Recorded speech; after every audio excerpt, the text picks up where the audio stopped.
তো ভরত মহারাজ এই যে পঞ্চম স্কন্ধের বিশেষ মাহাত্ম্যই হচ্ছে, বিশেষ মাহাত্ম্য কি পঞ্চম স্কন্ধের, যে ভরত মহারাজ রাজা রঘুগণকে যে শিক্ষা দিয়েছিলেন সেটাই পঞ্চম স্কন্ধের মূল মাহাত্ম্য। প্রথম স্কন্ধের মূল মাহাত্ম্য কি? প্রথম স্কন্ধের মূল মাহাত্ম্য হচ্ছে নারদ মুনি যেভাবে ব্যাসদেবকে শিক্ষা দিয়েছিলেন, এটা হচ্ছে প্রথম স্কন্ধের মূল মাহাত্ম্য। দ্বিতীয় স্কন্ধের মূল মাহাত্ম্য কি? দ্বিতীয় স্কন্ধের মূল মাহাত্ম্য হচ্ছে যেভাবে ব্রহ্মা নারদ মুনিকে সেই জ্ঞান প্রদান করেছিলেন, অপ্রাকৃত জ্ঞান শ্রীমৎ। তো কৃষ্ণ যখন ব্রহ্মাকে জ্ঞান দিয়েছিল শ্রীমদ্ ভাগবতমের, তখন 4টি শ্লোকের মাধ্যমে দিয়েছিল।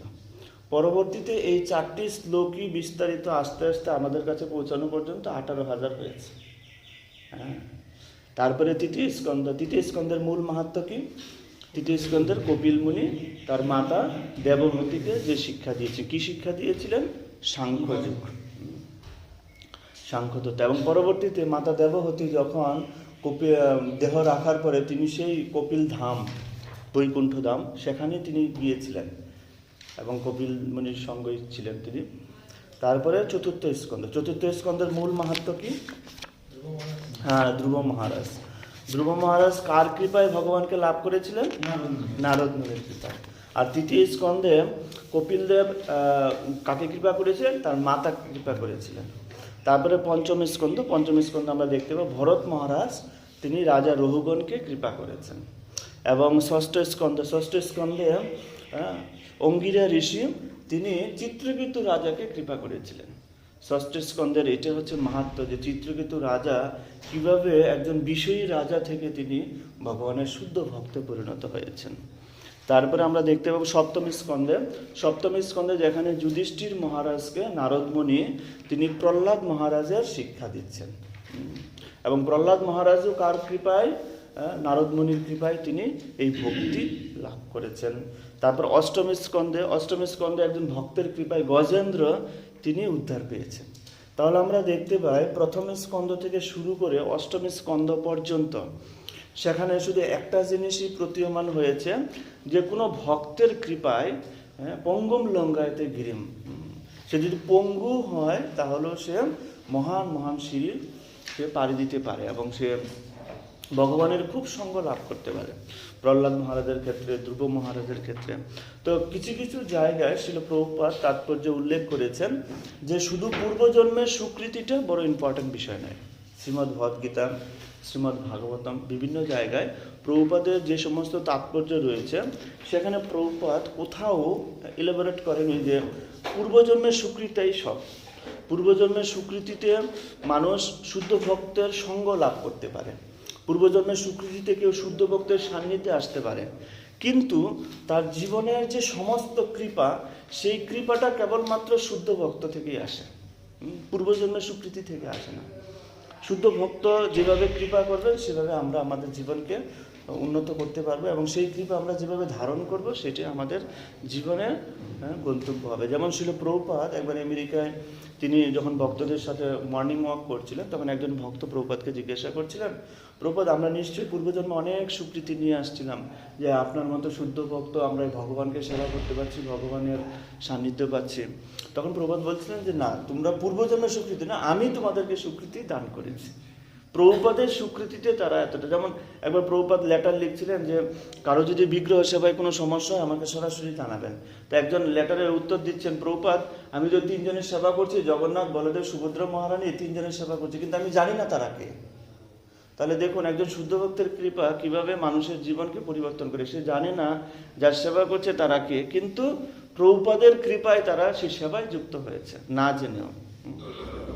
একবার 3 জন বিশেষ পণ্ডিত ব্যক্তি তারা প্রভুপাদের দর্শন করতে আসছেন, প্রভুপাদের ইন্টারভিউ নিতে আসছেন। তখন প্রভুপাদ 3 জন পণ্ডিত ব্যক্তিকে বসানোর পর প্রথমে একজন পণ্ডিত ব্যক্তিকে জিজ্ঞাসা করলেন, আপনি বলুন ভগবান কে। তখন সেই পণ্ডিত বলছে এটা অনেক বিষয় আছে, তার এই যোগ্যতা থাকতে হবে, ওটা থাকতে হবে, অনেক কিছু বলছে 6-7 মিনিট। তারপর প্রভুপাদ আরেকজন পণ্ডিত ব্যক্তি আছে, তাকে জিজ্ঞাসা করলেন যে আপনি বলুন ভগবানকে। তিনি বলছে এটা হচ্ছে রিচার্জ করতে হবে, রিচার্জ না করে তো বলা যাবে না ভগবানকে। আরেকজন পণ্ডিত ব্যক্তি আছে, তাকে জিজ্ঞাসা করছে আপনি বলুন ভগবানকে। তখন তিনি কি বলছেন যে আমি কখনো এই বিষয় নিয়ে রিসার্চ করিনি বা আমার ওই বিষয় নিয়ে পড়ালেখা অধ্যয়ন হয়নি, তা আমি কি করে বলবো। তখন একটা ছোট গুরুকুলের ছোট একটা বাচ্চা বাইরে খেলা করছিল, তখন শিল প্রভুপাদ তাকে ডাকলেন এবং ডেকে একটা তিনি বরফি নিলেন, হাতে নিয়ে বাচ্চাটাকে দিলেন। এমন সময় প্রভুপাদ জিজ্ঞাসা করছেন তুমি বলো ভগবান কে বা লর্ড কে বা ঈশ্বর কে। তখন সে বাচ্চাটি ভাবছে যে যদি আমি এখন রাইট আনসার না দিতে পারি তাহলে এই প্রসাদ আমি পাবো না। তখন বাচ্চাটি বলল যে কৃষ্ণ হচ্ছেন ভগবান। সঙ্গে সঙ্গে তাকে বরফিটি দিলেন। প্রভুপাদ আরেকটা বরফি নিয়েছেন এবং আরেকটা বরফি নিয়ে তিনি তাকে জিজ্ঞাসা করছেন সেই বাচ্চাটাকে যে বলো কৃষ্ণ কে। তখন সঙ্গে সঙ্গে সে উত্তর দিল কৃষ্ণ হচ্ছেন পরম পুরুষোত্তম ভগবান। সঙ্গে সঙ্গে তাকে বরফিটি দিলেন, বললেন তুমি যাও এখন খেলা করো। তখন সেই দার্শনিকদের বিজ্ঞানীদের তিনি বললেন যে দেখুন একটা বাচ্চা সে জানে ভগবান কে। তখন একজন বিজ্ঞানী বলছেন যে সে তো রিসার্চ করেনি, সে তো নিজেও জানে না যে কিভাবে কৃষ্ণ ভগবান। তখন প্রভুপাদ বলছেন যে ইভেন কৃষ্ণও জানে না সে কি করে ভগবান। কৃষ্ণের অনন্ত মহিমা কৃষ্ণ নিজেই জানে না, তো অন্য কেউ কি করে জানবে। তো সুতরাং আত্মসমর্পণের মাধ্যমে শ্রীমদ্ ভাগবতমের একটা শিক্ষা হচ্ছে আত্মসমর্পণের মাধ্যমে ভগবানকে জানা। কার প্রতি? শুদ্ধ ভক্তদের প্রতি। শুদ্ধ ভক্তদের প্রতি যখন আমাদের আত্মসমর্পণ হবে তবেই আমরা শ্রীমদ্ ভাগবতমকে সম্পূর্ণরূপে হৃদয়ঙ্গম করতে পারবো। শ্রীমদ্ ভাগবতমের 2য় স্কন্ধে যখন ব্রহ্মা নারদমণিকে সমস্ত জ্ঞান দান করেছিলেন এবং জ্ঞান দান করার পরে ব্রহ্মা নারদমণিকে বললেন যে তুমি এই জ্ঞান সর্বত্র প্রচার করো। তাহলে কি হবে, যদি তুমি শ্রীমদ্ ভাগবতমের জ্ঞান সমস্ত পৃথিবীতে প্রচার করো এবং এই জ্ঞানকে তুমি সমস্ত পৃথিবীতে মানুষকে শিক্ষা দাও, তাহলে আমি তোমাকে কথা দিচ্ছি তুমি কোনোদিন মায়ার দ্বারা পতিত হবে না। এটি একটি শিক্ষা ব্রহ্মার। ব্রহ্মা নারদমণিকে এই শিক্ষা দিয়েছেন যে যদি কেউ শ্রীমদ্ ভাগবতমের শিক্ষা গ্রহণ করে এবং শ্রীমদ্ ভাগবতমকে নিয়ে জীবনযাপন করে তাহলে সে কোনোদিন মায়ার দ্বারা পতিত হবে না। এটি ব্রহ্মার একটা শিক্ষা। শ্রীমদ্ ভাগবতমকে ত্যাগ করে ভক্তদের মহিমা, ভক্তদের যে শরণাগতি, এটাকে ত্যাগ করে কেউ যদি ভক্তি জীবন করে তাহলে সে নিশ্চিতভাবে মায়ার দ্বারা প্রভাবিত হবেই। যেমন প্রভুপাদ বৃন্দাবনে তার গুরুদেব ভক্তি সিদ্ধান্ত সরস্বতী প্রভুপাদের সঙ্গে দেখা করেন। তখন ভক্তি সিদ্ধান্ত সরস্বতী প্রভুপাদ তিনি দেখতে পেলেন যে গৌড়ীয় মঠে তখন বিভিন্ন সমস্যা তৈরি হচ্ছে এবং ভক্তি সিদ্ধান্ত সরস্বতী ঠাকুর প্রভুপাদের পরে কে এই গৌড়ীয় মঠের দায়িত্ব নেবে তা নিয়ে অনেক ঝগড়া চলছে। এবং ভক্তি সিদ্ধান্ত সরস্বতী প্রভুপাদ তখন বুঝতে পারছিলেন যে আমি অপ্রকট হওয়ার পরেই এখানে আগুন জ্বলবে। তখন রাধাকুণ্ডের তীরে শিল প্রভুপাদ তার সন্তানকে নিয়ে গুরুদেবের সঙ্গে দেখা করতে যান। আর তখন প্রভুপাদ জিজ্ঞাসা করেন যে আমি আপনার জন্য কি করতে পারি। তখন ভক্তি সিদ্ধান্ত সরস্বতী প্রভুপাদ বলেন যে তোমার যদি কোনোদিন সময় হয় তাহলে তুমি গ্রন্থ ছাপিও। এই শ্রীমদ্ ভাগবতম ছাপানোর জন্য ভক্তি সিদ্ধান্ত সরস্বতী প্রভুপাদ শিল প্রভুপাদকে শিক্ষা দিয়ে গিয়েছিলেন। এবং ভক্তি সিদ্ধান্ত সরস্বতী প্রভুপাদ তিনি তার জীবনে তার যে সবচেয়ে উপযুক্ত সন্ন্যাসী আছেন, সবচেয়ে বয়োজ্যেষ্ঠ সন্ন্যাসী আছেন, তাকে তিনি ইংল্যান্ডে পাঠান তখন এই শ্রীমদ্ ভাগবতম প্রচার করার জন্য এবং প্রিচিং কাজ সম্পাদন করার জন্য। তো তিনি প্রায় 1 বছরে ইংল্যান্ডে থাকেন এবং ভক্তি সিদ্ধান্ত সরস্বতী প্রভুপাদ তিনি সবার থেকে কালেকশন করে, টাকা পয়সা কালেকশন করে সেই টাকা তার শিষ্যকে দিয়ে অনেক ব্যবস্থা করে তিনি তাকে ইংল্যান্ডে পাঠান। ইংল্যান্ডে 1 বছর পরে যখন তিনি শুনেছেন যে আমার শিষ্য ইংল্যান্ড থেকে আসছে, নিশ্চয়ই অনেক প্রচার করেছে, আমি শুনতে যাব, তখন ভক্তি সিদ্ধান্ত সরস্বতী প্রভুপাদ তিনি নিজে একটা গাড়ি নিয়ে এয়ারপোর্টে যান তাকে রিসিভ করার জন্য। আর এয়ারপোর্টে গিয়ে তাকে রিসিভ করার পরে তাকে জিজ্ঞাসা করছেন কীরকম প্রচার হয়েছে। তখন তার শিষ্য কি বলেছিল যে আপনার এই ফিলোসফি পাশ্চাত্য দেশে চলবে না। আপনার এই ফিলোসফি কখনোই পাশ্চাত্য দেশে চলবে না। কেন চলবে না? তারা ইন্দ্রিয় তৃপ্তির রেসে অত্যন্ত এগিয়ে আছে। এই ফিলোসফি তারা গ্রহণ করবে না, এই ফিলোসফি চেঞ্জ করতে হবে। তখন ভক্তি সিদ্ধান্ত সরস্বতী প্রভুপাদ দরজা আটকে 7 দিন দরজার ভিতরে ছিলেন, কারোর সঙ্গে কোনো কথা বলেননি। কিন্তু আমরা দেখতে পাইছিল প্রভুপাদ যখন আমেরিকাতে যান তিনি কি নিয়ে যান? শ্রীমদ্ ভাগবতম, তাই না? শ্রীমদ্ ভাগবতমের কটায় স্কন্ধ তিনি তখন রচনা করেন? 3টে স্কন্ধ, 3টে খণ্ড রচনা করেন এবং মাঝখানে কি পড়েছিল? জন্মাষ্টমী পড়েছিল এবং জন্মাষ্টমীতে এই 3টে স্কন্ধের অনেকগুলো সেট তিনি ওখানেই বিক্রি করেছিলেন।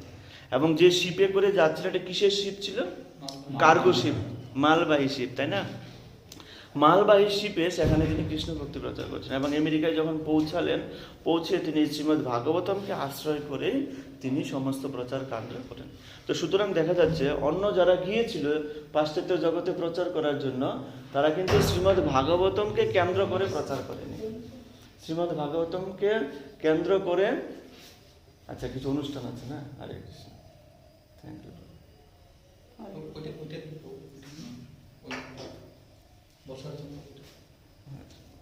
নিচেই ভালো আছে, না না না ঠিক আছে না ঠিক আছে। তো প্রভুপাদ শ্রীমদ্ ভাগবতমকে আশ্রয় করে তিনি প্রচার করেছেন, এজন্য তিনি সাকসেসফুল হয়েছেন। এটা প্রভুপাদের সাকসেসের একটা গোপন রহস্য। তো যখন ব্রহ্মা নারদ মুনিকে তিনি এই জ্ঞান প্রদান করলেন এবং এই জ্ঞান প্রদান করার পর তখন পরীক্ষিত মহারাজ সুখদেব গোস্বামীকে বলছেন। পরীক্ষিত মহারাজ শ্রীমদ্ ভাগবতমের অষ্টম স্কন্ধের দ্বিতীয় স্কন্ধের অষ্টম অধ্যায়ে পরীক্ষিত মহারাজ শ্রীমদ্ ভাগবতমের ব্যাখ্যা মহিমা প্রকাশ করতেন। কার কাছে? সুখদেব গোস্বামীর কাছে, যে এই ভাগবত কিভাবে এই জগৎকে প্লাবিত। যেমন প্রথম স্কন্ধে যখন নারদ মুনি ব্যাসদেবকে শ্রীমদ্ ভাগবতম শ্রবণ করাচ্ছিলেন, তখন সেখানে সবচেয়ে উজ্জ্বলতর দৃষ্টান্তটি কি প্রদান করেছেন, বা শ্রীমদ্ ভাগবতমের মহিমা কি দিয়েছেন, যে এই শ্রীমদ্ ভাগবতম যদি কেউ প্রকাশ করতে গিয়ে প্রচার করতে গিয়ে কোনো যদি ভুল ত্রুটিও হয়ে থাকে, তথাপি এই শ্রীমদ্ ভাগবতম এই জগতে পাপ পঙ্কিল জগতে এক বিরাট কি করবে, বিপ্লবের সৃষ্টি করবে। বলেছিল কি না? নারদ মুনি কাকে বলেছিল? ব্যাসদেবকে বলেছিল। তো এটার প্রকৃষ্ট উদাহরণ হচ্ছে কিন্তু শিল প্রভুপাদ, ঠিক কিনা? নারদ মুনির সেই ভবিষ্যদ্বাণী কে রূপান্তরিত করেছেন? শিল প্রভুপাদ করেছেন। এই পাপ পঙ্কিল জীবনে যে বিপ্লবের সৃষ্টি হয়েছে শ্রীমদ্ ভাগবতমের মাধ্যমে, এটি নারদ মুনি ব্যাসদেবকে অলরেডি আগেই ভবিষ্যদ্বাণী করে গেছেন। এবং দ্বিতীয় স্কন্ধের অষ্টম অধ্যায়ে যখন পরীক্ষিত মহারাজ সুখদেব গোস্বামীকে বলছেন, তখন পরীক্ষিত মহারাজ সুখদেবকে শ্রীমদ্ ভাগবতমের এই মহিমা প্রকাশ করতে গিয়ে একটি কথা বলেছেন, যে কাম, ক্রোধ এবং লোভ এই তিনটি হচ্ছে নরকের দ্বার। ভগবদ্গীতায় আছে না, 12তম না 16তম অধ্যায়ে ভগবদ্গীতায় ভগবান বলছেন কাম, ক্রোধ, লোভ হচ্ছে তিনটি হচ্ছে নরকের দ্বার। তো যদি কেউ কামকে প্রশ্রয় দান করে তাহলে কি হবে? তার লোভ বৃদ্ধি পাবে। আর যদি কেউ কামকে বাধা প্রদান করে তাহলে কি হবে? ক্রোধ বৃদ্ধি পাবে। তাহলে আর কামের আশ্রয় কোথায়? মন। তখন পরীক্ষিত মহারাজ সেখানে বলছেন, এই কাম, ক্রোধ এবং লোভকে নিয়ন্ত্রণ করতে পারে, তার মন শান্ত হবে যদি কেউ এই শ্রীমদ্ ভাগবতম ধৈর্য সহকারে শ্রবণ করে এবং অন্যের কাছে কীর্তন করে। এটি খুব সহজ ব্যাপার। এবং সেখানে অষ্টম স্কন্ধে পুরোটাই পরীক্ষিত মহারাজ, অষ্টম অধ্যায়ে দ্বিতীয় স্কন্ধে পরীক্ষিত মহারাজ পুরোটাই শ্রীমদ্ ভাগবতমের মহিমা সেখানে উজ্জ্বল থেকে উজ্জ্বলতর প্রকাশ করেছেন। এবং পরীক্ষিত মহারাজ এতটা এগারনেস হয়েছিল এই শ্রীমদ্ ভাগবতম শ্রবণ করার পরে, প্রথম স্কন্ধ এবং দ্বিতীয় স্কন্ধের সপ্তম অধ্যায় পর্যন্ত শ্রবণ করার পরেই পরীক্ষিত মহারাজের বিশাল তার মনের মধ্যে এরকম জাগরণ হয়েছে এবং তিনি সেখানে প্রকাশ করেছেন যে আমি আর খাওয়া দাওয়া ঘুম বন্ধ, আমি আর এগুলো করবো না, আমি শুধু শ্রীমদ্ ভাগবতম শ্রবণ করতে চাই। খাবার, ঘুম, আহার, নিদ্রা এগুলোর জন্য আমি সারা জীবন ব্যয় করেছি, কিন্তু এই শ্রীমদ্ ভাগবতম অধ্যয়ন করে আমি যে আনন্দ পেয়েছি, আপনি হে ব্রাহ্মণ, আপনি কৃপা করে আমাকে এই শ্রীমদ্ ভাগবতমের মহিমা প্রকাশ করুন। এবং সেখানে তিনি কি কি মহিমা শ্রবণ করতে চেয়েছেন? ভগবানের যে সমস্ত অবতারের লিস্ট দিয়েছেন ব্রহ্মা নারদ মুনিকে, সেই সমস্ত অবতারদের মহিমা তিনি শ্রবণ করেছেন, তাই না? শ্রবণ করতে চেয়েছেন। এবং বিশেষভাবে তিনি সেখানে শ্রবণ করতে চেয়েছেন সাধারণ মানুষের জীবনের লক্ষ্য কী, হ্যাঁ। এবং বিশেষভাবে তিনি শ্রবণ করতে চেয়েছেন যারা মৃত্যুন্মুখ মানুষ, মরণ উন্মুখ, তাদের জীবনের উদ্দেশ্য কি, নিজেরটাও জানতে চেয়েছেন, সকল জনসাধারণেরটাও তিনি জানতে চেয়েছেন। সেই পরিপ্রেক্ষিতে শ্রীমদ্ ভাগবতম তৃতীয় স্কন্ধ থেকে শুরু হয়েছে ভগবানের বিভিন্ন অবতারদের মহিমা। এবং সেখানে তৃতীয় স্কন্ধে কপিল দেব শুরু করেছেন, কর্দম মুনি শুরু করেছেন। কর্দম মুনি থেকে আমরা সাধারণ মানুষের শিক্ষা পাই, কপিল দেব থেকে মরণোন্মুখ মানুষের শিক্ষা আমরা পাই। বিভিন্ন ধরনের শিক্ষা সেখানে প্রদর্শিত হয়েছে। তো আমরা এখন ডাইরেক্ট চলে আসবো আমাদের শ্রীমদ্ ভাগবতমের ভরত মহারাজের কার্যকলাপ। আর এর আগে যে ঋষভদেবের কার্যকলাপ আলোচিত হয়েছে, আচ্ছা একটা প্রশ্ন, সেটা হচ্ছে ঋষভদেবের কার্যকলাপের মধ্যে মহিমান্বিত বা ঋষভদেব এই জগতে কি প্রকাশ করতে এসেছিলেন? কে বলতে পারবেন যে ঋষভদেবের সমস্ত কার্যকলাপের মধ্যে এবং ঋষভদেব এই জগৎকে কি শিক্ষা দিয়েছেন? ব্রহ্মচর্য মানে বর্ণাশ্রমের ভিতরে ব্রহ্মচর্য সন্ন্যাসী প্রাণপ্রদদের বিশেষ করে শিক্ষা দেওয়ার জন্য তিনি এসেছিলেন এই আচরণ বা প্রচার করেছেন। না না, এটি নয়। আর কেউ বলেন? এটা নয়। আর কেউ? যোগীদের ক্রিয়াকলাপ থেকে কিভাবে মুক্ত হয়? আর কেউ বলেন? এই জড়জগতের মোহ থেকে মুক্ত হয়ে কি আমাদের এই মনুষ্য জন্ম পাই, আমাদের কি করা উচিত, মানে আমাদের এই আহার নিদ্রা ভয় মাথার মধ্যে না থাকে আমাদের ভগবানের কল্যাণের জন্য আমাদের কি করা উচিত, কিভাবে আমাদের আর কেউ প্রভু বলুন? দেহাত্ম, মানে আমরা যে দেহাত্ম বুদ্ধিতে থাকি, সেই দেহাত্ম বুদ্ধি থেকে আমরা কিভাবে উত্তীর্ণ হতে পারি? 50% হয়েছে। আর কেউ? ভক্তি থেকে বিরত হয়ে, সরি, রাত মুক্তি থেকে বিরত হয়ে ভক্তি সাধন হইল মুক্তির উপায়। আর কেউ? ব্রাহ্মণের প্রশংসা করেছেন। ব্রাহ্মণের প্রশংসা করেছেন। কিন্তু মেন বিষয়টি যেটি ঋষভদেব এই জগতে প্রকাশ করেছেন সেটি হচ্ছে জড়জগতের দুঃখ এবং জড়জগতের যে বৈরিত্ব সেটা কি করে সহ্য করতে হবে সেই শিক্ষা। যেমন শ্রীমদ্ ভাগবতমের 2য় স্কন্ধে ব্রহ্মা যখন নারদ মুনিকে শিক্ষা দিয়েছিলেন, সেখানে প্রত্যেকটি অবতারের উদ্দেশ্য সেখানে আলোচিত হয়েছে।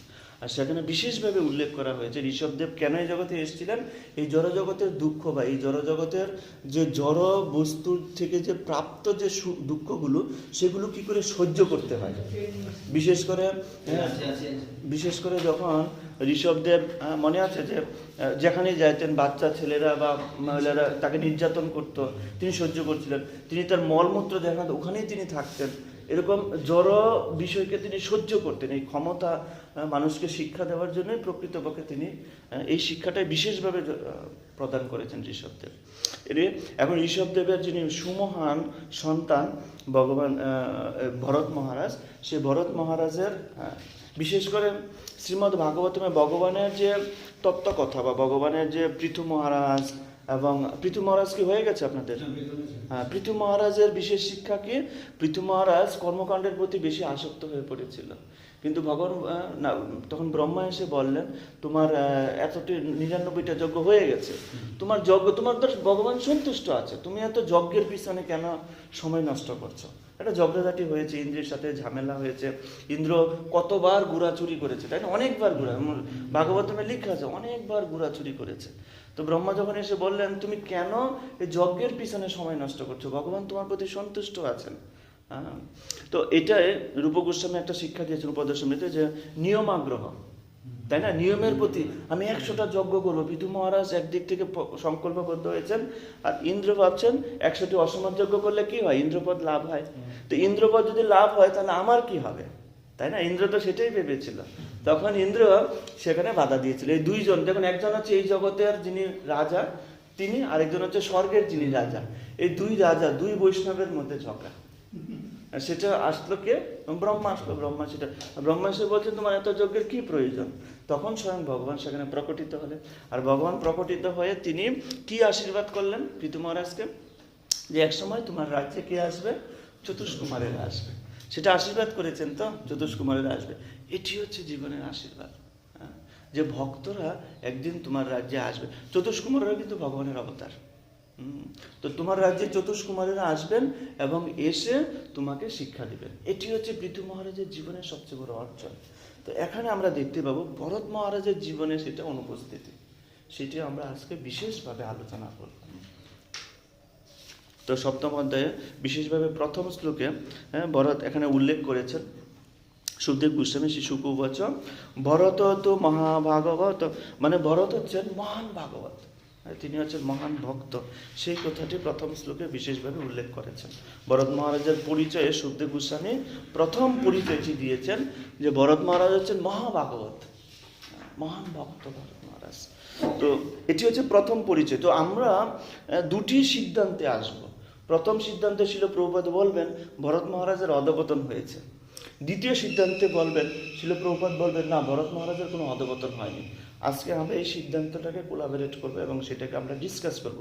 আসলে প্রকৃতপক্ষে কি সুখদেব গোস্বামী প্রথমেই বলেছেন তিনি মহান ভাগবত, তাকে যেন আমরা মিসআন্ডারস্ট্যান্ড না করি। আমরা তার চরিত্র থেকে আমরা শিক্ষা লাভ করব, কিন্তু তাকে যেন আমরা ভুল না বুঝি। এই জন্য প্রথম শ্লোকেই তিনি বলেছেন তিনি মহান ভাগবত, তার থেকে আমরা শিক্ষা লাভ করব ভক্তের মাধ্যমে। এবং দ্বিতীয় শ্লোকে বলেছেন যে তার 5টি পুত্র সন্তান ছিল। হ্যাঁ, 5টি পুত্র সন্তানের মধ্যে হচ্ছে একটা সুমতি, রাষ্ট্রভৃত, সুদর্শন, আবরণ এবং ধূম্রকেতু। এই 5 জন সন্তান তিনি জন্ম দিয়েছিলেন। এবং এই যে তৃতীয় শ্লোকে আলোচিত হয়েছে, ভরত মহারাজের রাজত্বকাল থেকেই এই ভারতবর্ষ নাম হয়েছে। কেন? কারণ ভরত মহারাজ যখন এই জগতে তিনি শাসন করতেন, তার শাসন ব্যবস্থা এত সুন্দর ছিল, এত সুষ্ঠু ছিল, সেই জন্য এই ভারতবর্ষ আগে নাম কি ছিল? অজানব। এবং সেখান থেকে ভারতবর্ষ হয়েছে।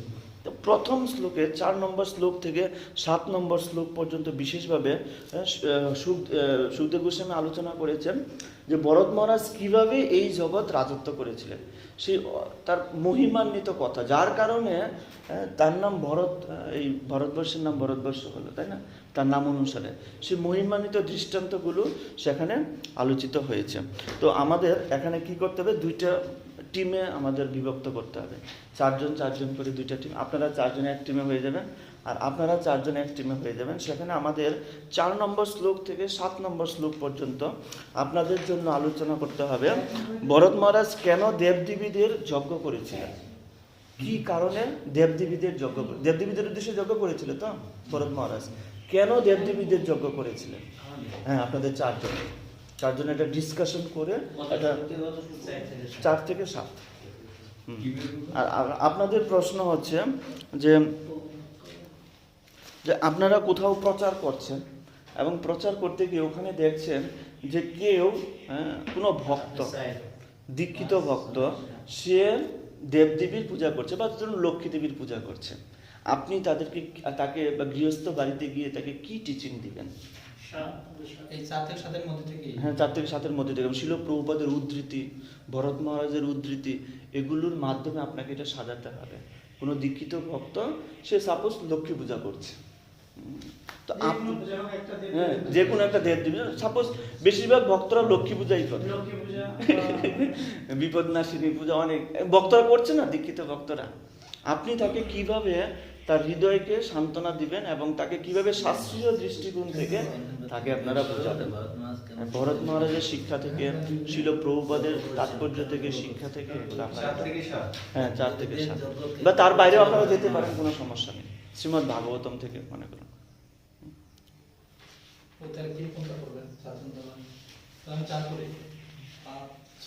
তার 4 জনের মধ্যে যে কোনো একজন প্রেজেন্টেশন করতে হবে। একজনের প্রেজেন্টেশন বাইরে যদি কারো কোনো কথা থাকে সে বলতে পারে।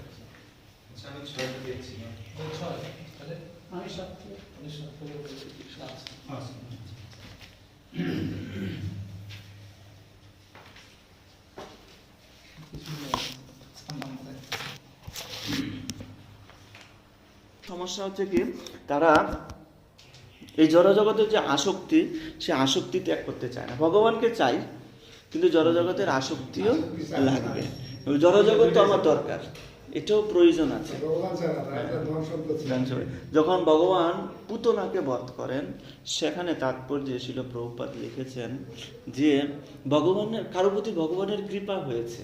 কি করে বুঝতে পারবো যে কার প্রতি ভগবানের কৃপা হয়েছে? যিনি এই জগতে নিজেকে সুখী মনে করে, বুঝতে হবে সে ভগবানের কৃপা প্রাপ্ত হয়নি। যিনি এই জগতে দুঃখ দুর্দশা ভোগ করছেন, তার প্রতি ভগবানের কৃপা, যারা ইন জেনারেল নয়, যারা সাধন ভজন করছে, তাদের মধ্যে যারা ভক্তি করছে, তাদের মধ্যে আমরা বুঝতে পারবো যে কে ভগবানের কৃপা পেয়েছে।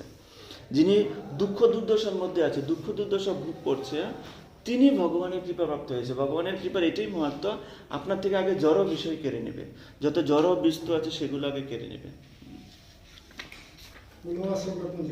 পুলাশয় গান্ডকী নদী, সেখানে হরিদ্বার, হরিদ্বারে।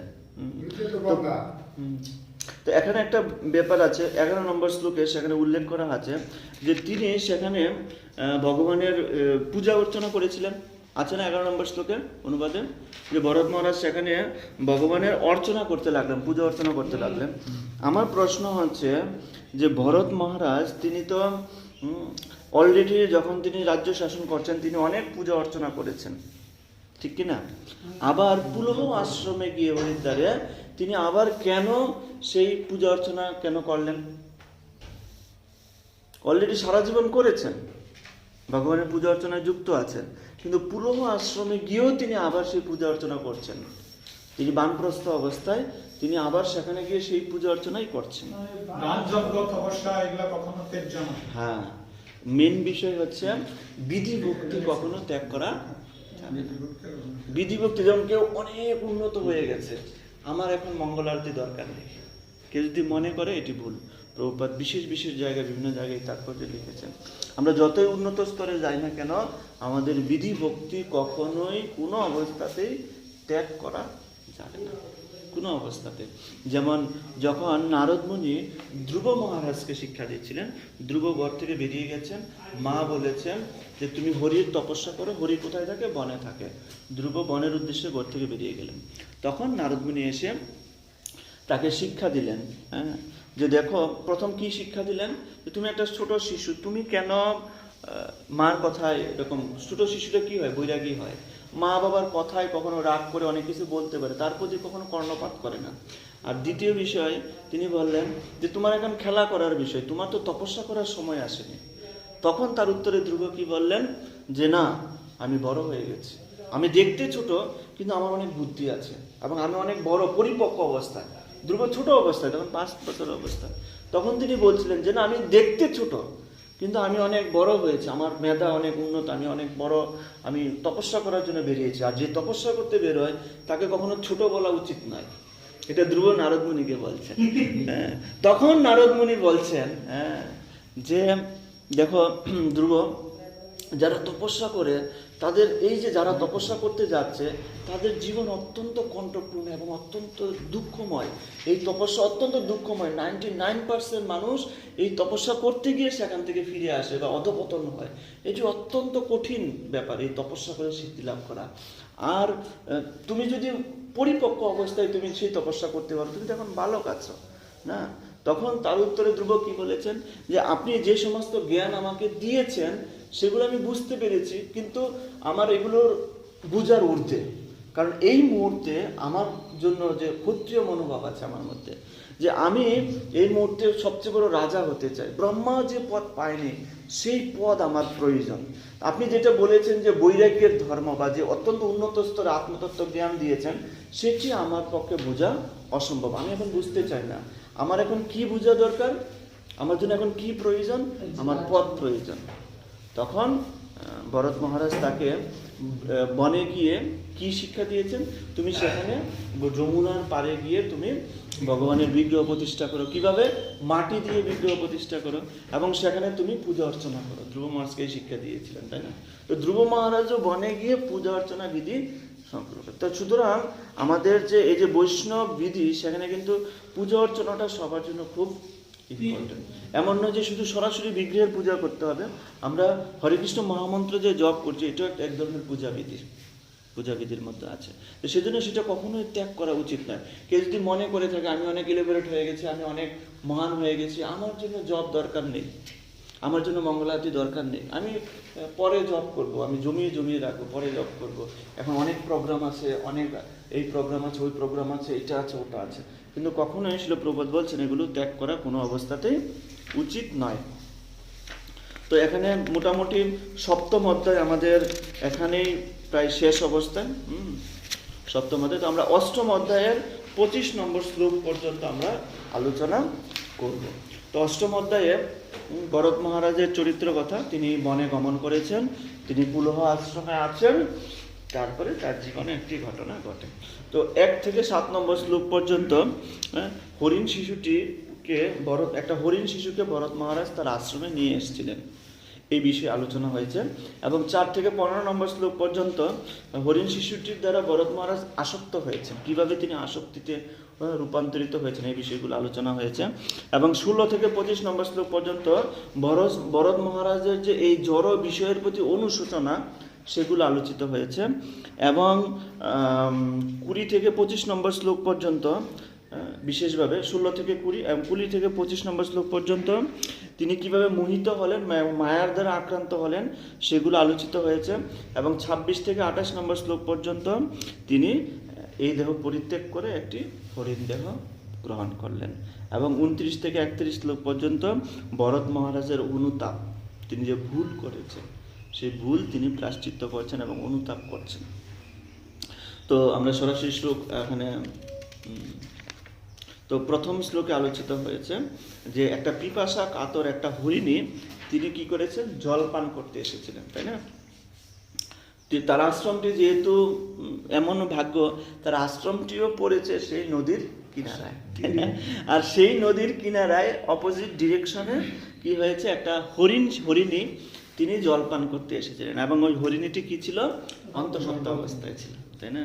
এবং 3 নম্বর শ্লোকে বলছেন যে যখন এই হরিণীটি সেখানে জলপান করতে এসেছিল এবং দূর থেকে একটা সিংহ গর্জন করেছে, হ্যাঁ, বিশাল প্রকারে গর্জন করেছিলেন। তো আমি একটা লেকচারে আমি পড়ছিলাম যে আমাদের স্বভাবটা, প্রভুপাদ বিভিন্ন জায়গায় বলছেন না কুকুর বিড়ালের মতো আমরা ঝগড়া করি, তো কুকুরের কথা কেন বলেছেন? তো একটা লেকচারে আমি পড়ছিলাম যে সেখানে বলছিলেন যে কুকুরের স্বভাব হচ্ছে যে যা দিবে খাবার নিয়ে ঝগড়া করা।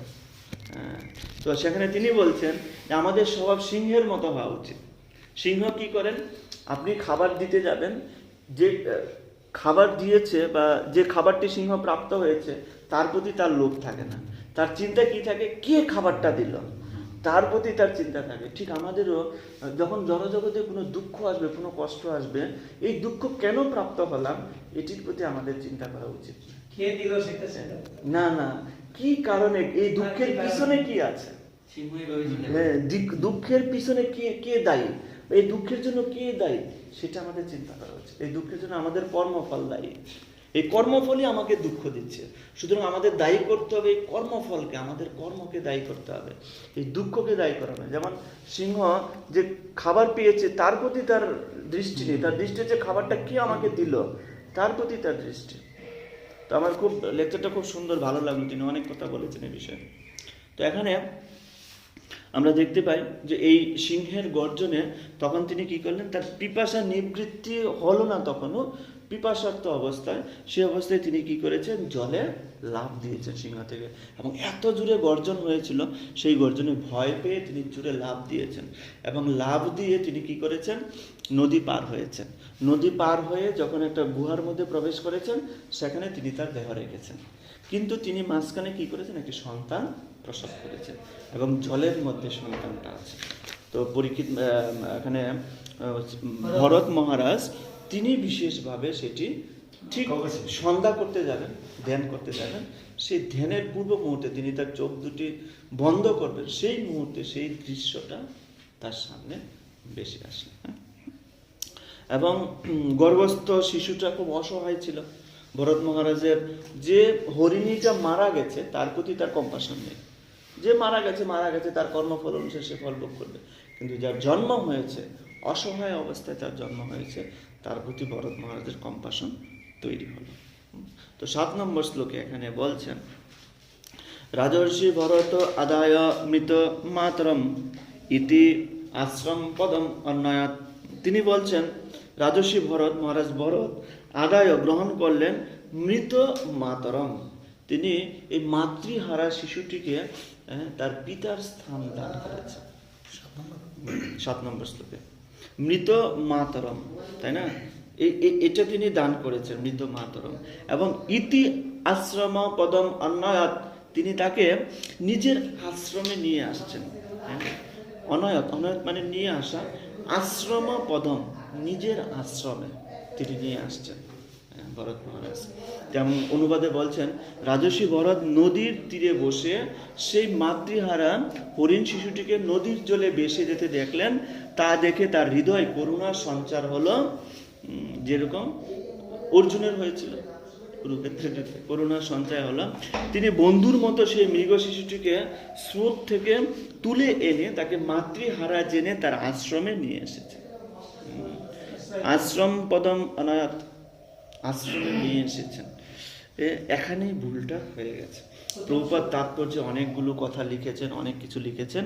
তা আপনাদের কাছে একটা গ্রুপ ওয়ার্কিং রয়েছে, সেটা হচ্ছে এই যে অনুকম্পা, আপনারা 4 জন এটা লিখবেন যে ভরত মহারাজের যে অনুকম্পা, কম্পাশনেট, এবং অর্জুনের যুদ্ধক্ষেত্রে যে অনুকম্পা হয়েছিল, তাই না, অর্জুন যুদ্ধক্ষেত্রে উপস্থিত হয়েছিলেন, তিনি সমস্ত আত্মীয় কৃষ্ণকে বললেন আমার রথটা দুজনের মাঝখানে রাখো, আমি দেখতে চাই কারা কারা উপস্থিত হয়েছে।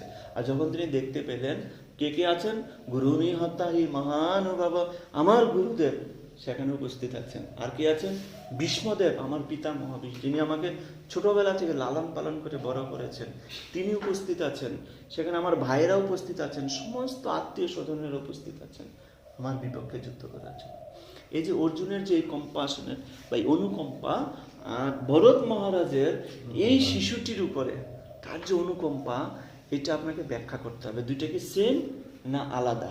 এই দুইটা অনুকম্পার মধ্যে কি পার্থক্য আছে, কি ব্যাপার আছে, সেটা আপনাদের দুজনে চারজনে গ্রুপ ডিসকাশন করে আপনাদের এখানে প্রেজেন্টেশন করতে হবে।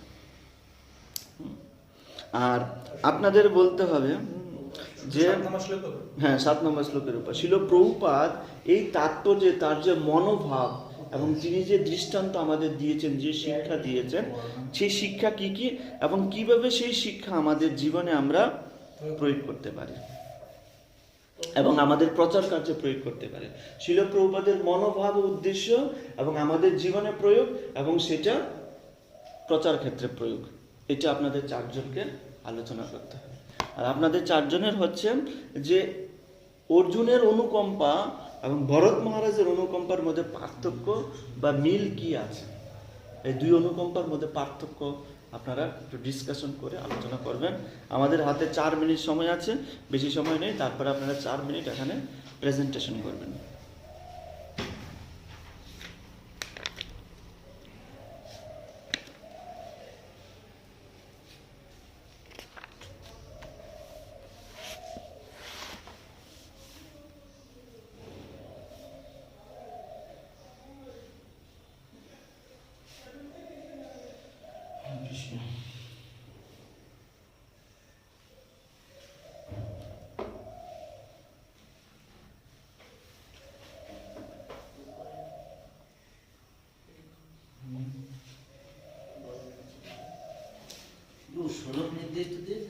না, শ্লোক নেই আপনাদের। এই শুধু 7 নম্বর শ্লোক থেকে আপনি দেখতে পারেন, বা যে কোনো ভাগবতমে যে কোনো জায়গা থেকে আপনার এই দুই যে অনুকম্পা রয়েছে, দুই অনুকম্পার মধ্যে পার্থক্য কি আছে, বা দুইটা অনুকম্পা কি একই রকম, কি ব্যাপার আছে। এদিকে কৃষ্ণ অর্জুনকে বলছেন তোমার এই অনুকম্পা ঠিক নয়। এখানে ভরত মহারাজও দেখতে পাচ্ছি তার এই অনুকম্পা ঠিক আছে কি নেই। দুইটা অনুকম্পার মধ্যে সাদৃশ্য কি আছে, বৈসাদৃশ্য কি আছে। এবং সেখানে যদি ভরত মহারাজের কোনো ত্রুটি থেকে থাকে অনুকম্পার মধ্যে, কি ত্রুটি আছে সেটা আপনারা উল্লেখ করবেন।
7 নম্বর শ্লোকের আলোকে এবং আমাদের জীবনে সেই মুড আমরা কীভাবে প্রয়োগ করতে পারি, প্রচার ক্ষেত্রে আমরা কী করে প্রচার ক্ষেত্রে আমরা কীভাবে প্রয়োগ করতে পারি।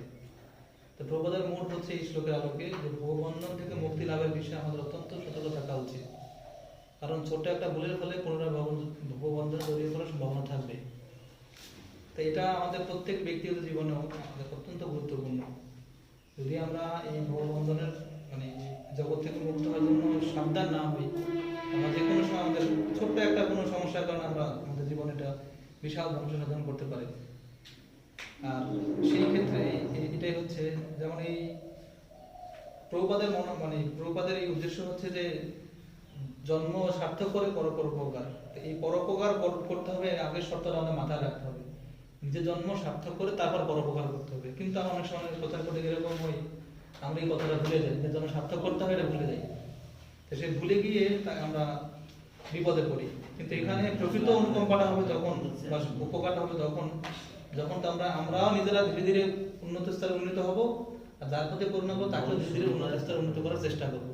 যদি এটা না করা হয় তখন আমাদের নিজের জন্ম অধপথে যাবে এবং অন্যের জন্ম অধপথে যাবে। তো এই ক্ষেত্রে আমি ছোট একটা উদাহরণ দিতে পারি যে পদ্মা নদীতে আমরা লঞ্চে পদ্মা নদী পার হবো, সেও সাঁতার জানে না, আমি সাঁতার জানি না, আর দেখা যায় যে আমি সাঁতার জানি সে সাঁতার জানে না। তখন কি হবে, যদি কেউ কাউকে নিজে বাঁচতে চায় দুজনে ডুবে মরতে হবে। কিন্তু যদি লঞ্চ উপরে আসে দড়ি ফেলে, যদি কেউ একজন উপরে ওঠে সেফ জোনে যায়, তখন সে যে জলে আছে তাকে সে উঠাতে পারবে। এইভাবে আগে নিজেকে সেফ জোনে গিয়ে তাকে তখন তাকে উঠাতে হবে। এই ঘটনাটা হচ্ছে মুখ্য কাজ। যদি এটা বাদে অন্য কিছু হয় দুজনে ডুবে মরতে হবে। হরে কৃষ্ণ। আপনাদের কোনো প্রশ্ন ওনাদের আলোচনার পক্ষে বলেছেন না? আমাদের সবার প্রতি কৃপা পরায়ণ হব, কিন্তু মমতায় যেন জড়িয়ে না পড়ি। শিল প্রভুপাদ খুব ডিপলি বলেছেন যে আমরা সবার প্রতি কৃপা পরায়ণ হব, কৃপা আমাদের করতে হবে, কিন্তু মমতায় যেন জড়িয়ে। মমতায় কিরকম? কাউকে মা পাতানো, বোন পাতানো, ঠিক না? এগুলো হচ্ছে মমতায় জড়িয়ে পড়া। সবার শেষের লাইনে হরিণ শিশুজিপতি মহারাজ ভরতের মমতাই ছিল তার অধপতনের মূল সূত্র। হ্যাঁ, মমতা জিনিসটা ঠিক নয়। সব জীবের প্রতি আমাদের সমভাবনা, যেমন ভগবদ্গীতা 12তম অধ্যায় ভগবান বলছেন কি আমার সবচেয়ে প্রিয়, যে সমস্ত জীবের প্রতি সমভাবাপন্ন। তো ভগবান এটাই বলেননি যে তুমি মমতায় জড়িয়ে পড়ো, কি বলেছেন? তুমি সমস্ত জীবের প্রতি কৃপা পরায়ণ হও। তো প্রভুপাদ এখানে বলেছেন যে তুমি কৃপা পরায়ণ হও, তুমি কৃপা করো, কিন্তু মমতায় জড়িয়ে পড়ো না। এটা হচ্ছে বেস্ট আনসার ছিল প্রভুপাদের। হ্যাঁ, আর একটা বিষয় ছিল প্রভুপাদ এখানে অনুরোধ করেছেন যে ভুল যদি একটা ছোট ভুলও হয়, ভুল করা উচিত নয় আমাদের। সাধারণ মানুষ ভুল করতে পারে। যখন পঞ্চপাণ্ডবের 5 জন পুত্রকে হত্যা করলো কে? অশ্বত্থামা। সেখানে তাৎপর্য ছিল প্রভুপাদ বলছেন যে অশ্বত্থামার পক্ষে এত বড় ভুল করা উচিত হয়নি। এটা তার ঠিক নয়। অশ্বত্থামা এত বড় ভুলটা করা তার উচিত হয়নি। একজন ব্রাহ্মণ হয়ে এই ভুলটা করা কোনোভাবে উচিত হয়নি। সেজন্য অনেক সময় দেখবেন সাদা কাপড়ের দাগ লাগলে বেশি দেখা যায়। সুতরাং বৈষ্ণব বা ভক্তরা বা ইস্কন যদি কিছু করে এবং অন্যদের কাছে খুব দাগ লাগে। হ্যাঁ, কারণ আমরা হচ্ছে সমাজের শীর্ষস্থানীয়, আমরা কিন্তু এলিভেটেড। সুতরাং আমাদের যেন ভুল, এটি প্রভুপাদ উল্লেখ করেছেন, আমাদের যেন ভুল না হয়। ছিল প্রভুপাদের সমস্ত শিক্ষার মধ্যে এটা একটা শিক্ষা, সবসময় সতর্ক থাকা, আমাদের যেন কোনো ভুল না হয়, সেই ভুল যেন আমরা না করি। এবং সকলের প্রতি প্রচার করতে যাব, প্রচার করব, কিন্তু সকলের প্রতি আমরা কৃপা পরায়ণ হব। কিসের জন্য? তাকে কৃষ্ণ ভক্ততে পরিণত করার জন্য। তার জন্য মমতায় জড়িয়ে না পড়ি। মা বানানো, বোন বানানো, তার জন্য এটা পাঠানো, তার জন্য অনেক সময় দেখি আমরা বৃন্দাবন থেকে তার জন্য কাপড় কিনে নিয়ে এসে তাকে গিফট করে। এটা কি? মমতা। আর কৃপাটা কি? কৃপাটা হচ্ছে তার বাড়ি থেকে আমরা শ্রীমদ্ ভাগবতম কথা বলতে পারি, ভগবানের কথা আলোচনা করতে পারি। একজন সাধু তিনি শ্রীমদ্ ভাগবতমের কথা আলোচনা করবে, ভগবানের কথা আলোচনা করবে। এটা হচ্ছে কৃপা। আর মোবাইলে কথা বলা মমতা। দুটার মধ্যে এটা হচ্ছে পার্থক্য। প্রভুপাদ বলেছেন আমরা কৃপা পরায়ণ হব, কিন্তু মমতায় যেন জড়িয়ে না পড়ে। এটা ছিল ভরত মহারাজের একটা ভুল। হরিণটাকে তার আশ্রমে নিয়ে আসছেন। এ কি ভুল? এটা ভুল হচ্ছে তিনি 1 কোটি বছর রাজত্ব করছিলেন, তো 1 কোটি বছর রাজ্য শাসন করেছিলেন। তো এই যে প্রজা পালনের প্রতি তার যে মন, সেটা কিন্তু ত্যাগ করতে পারেনি। সংসার ত্যাগ করেছে, রাজা মনোভাব ত্যাগ করেছে, রাজার পদ ত্যাগ করেছে, সব কিছু ত্যাগ করে তিনি বনে এসেছেন, কিন্তু প্রজা পালনের প্রতি তার যে একটা মনোভাব মন থেকে সেটা কিন্তু যায়নি। এবং তিনি এই ছোট হরিণটাকে তিনি বাড়িতে বা তার আশ্রমে নিয়ে আসছেন। তার বোঝা উচিত এটা আমার রাজ্য নয়, এটা আমার প্রাসাদ নয়, আমি এইরকম করব। এটা আমি কি করতে এসেছি, আমি এখানে সাধন ভজন করতে এসেছি। এখন আমরা লিস্ট আউট করব যে ভরত মহারাজের ত্রুটি। প্রথম ত্রুটি হচ্ছে এটা ভরত মহারাজের বডিলি কনসেপ্ট, তার যে অনুকম্পা সেখানে বডি কনসেপ্ট আছে।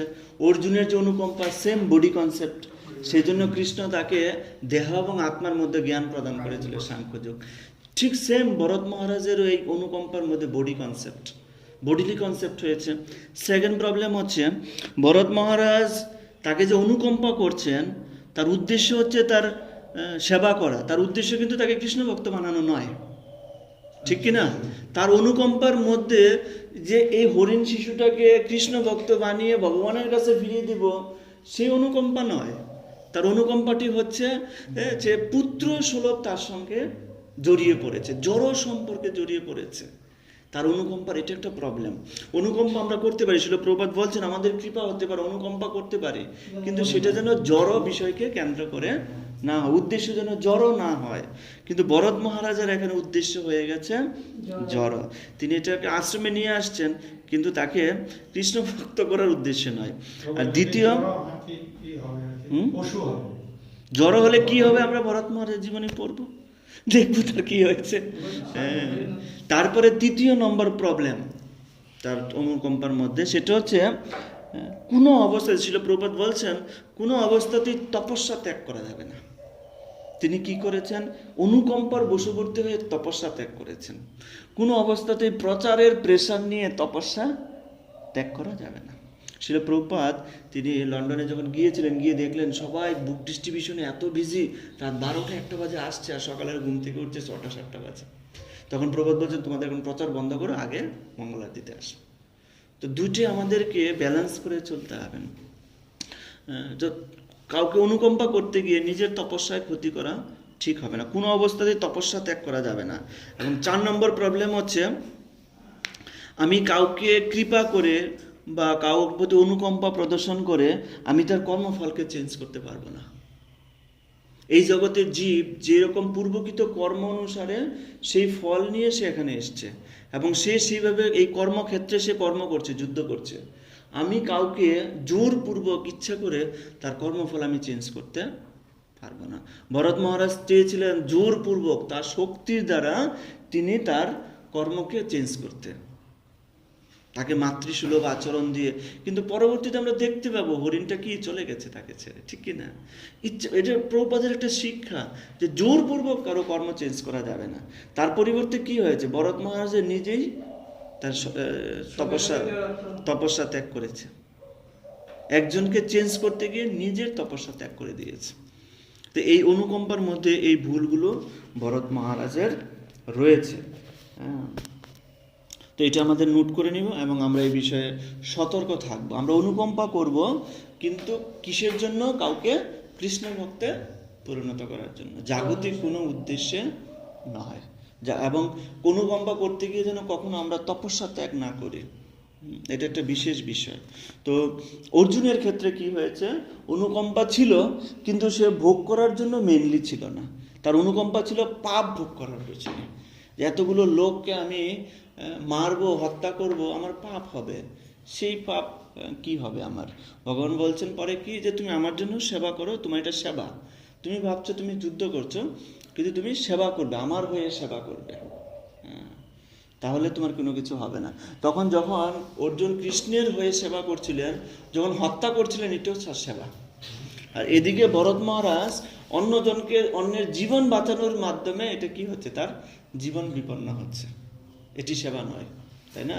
সুতরাং ভগবানের নিমিত্তে কর্ম করাটাই হচ্ছে সেবা। ভগবানের জন্য যুদ্ধ করতে হয়, এটি সেবা।